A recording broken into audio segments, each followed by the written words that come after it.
این هوش مصنوعی داره تبدیل میشه به حجت برای خیلی.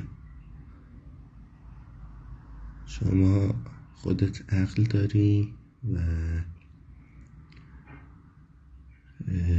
بهت هم امکان اینی که الهام بشه و عنوان یک انسان این امکان در شما هست.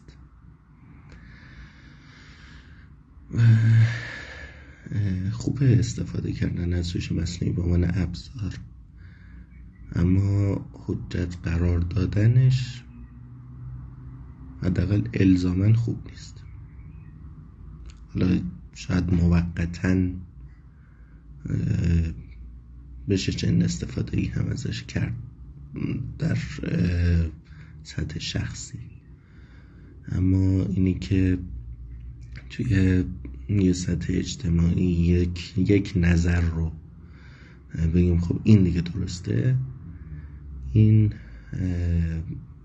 چیز مثبتی فکر نمی کنم.